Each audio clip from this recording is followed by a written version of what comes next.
From Katu News, this is breaking news.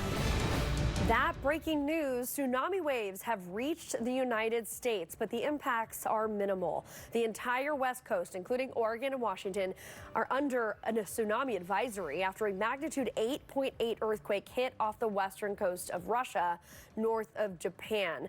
This video now is from Russia. Japan and Hawaii are both under tsunami advisories as well.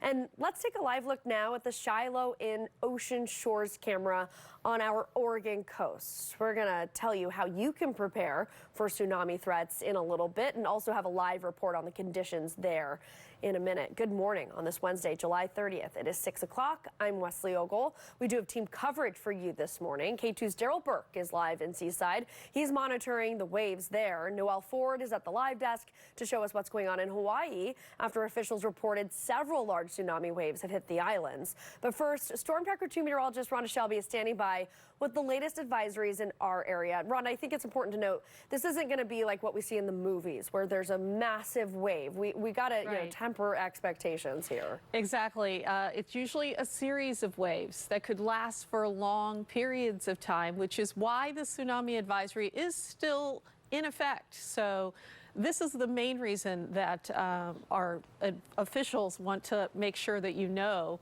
that you still need to stay off the beaches because the currents and the waves can still be strong. Even though at this point we're not expecting any complete inundation or anything really strong, it is not safe to go into the water right now while we have these series of waves going on.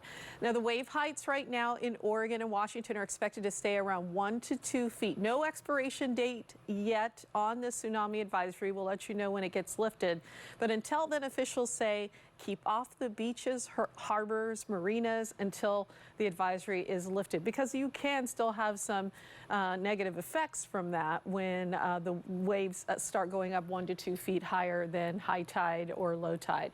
You can take a look here, Wesley, at how much of the area of our whole West Coast is still under a tsunami advisory. So we're monitoring all of this. We'll let you know of anything we're seeing and what's been happening. First waves came on shore late last night and could continue into this morning.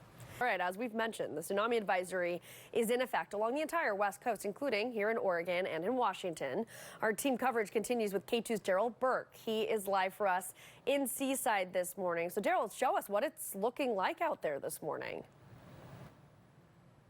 Yeah, Wes, we're here in Seaside, as you mentioned. We're here at the beachfront, and what I can tell you is that although that advisory is in effect, some people are actually on the beach. They're not in the water, but they are on the beach walking their dogs, enjoying their morning so far. And as our photojournalist Evan Bell zooms in here, you can see those waves. Those waves may look somewhat, normal this morning, but with that advisory still in effect, we still have to be mindful of some of the potential dangers. And so Seaside officials are warning and monitoring this tsunami advisory issued after that massive earthquake off the coast of Russia. According to the latest from a City of Seaside Facebook post, they warned waves could reach up to 1 to 3 feet, impacting ocean shores and beachgoers.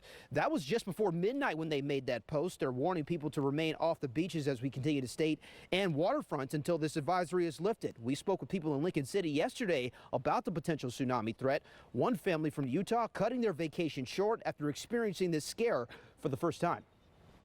Pretty scary. We just barely got here on vacation last night, so kind of sucks, huh? A long drive for nothing. We don't have to deal with them where we live, so it's a little unnerving.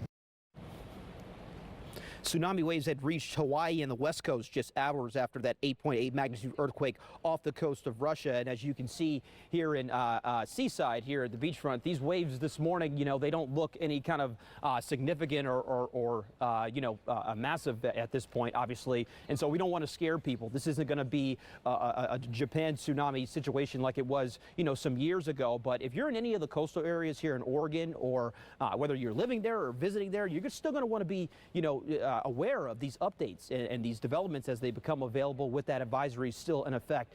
Those dangers have not yet left us until officials are going to lift that advisory whenever they do that. So stick with us throughout K2 News this morning as we continue to monitor everything. Yeah, Live in Seaside, Daryl Burke, K2 News. Even though it all looks calm, I mean, I would say the person out there with the metal detector, you know, with their head down and earphones on, probably not what you want to be doing on the beach right now, just in case. Maybe wait till tomorrow, but okay. It's good that we got you there, Daryl, to show us what it looks like. We appreciate it. Stay safe.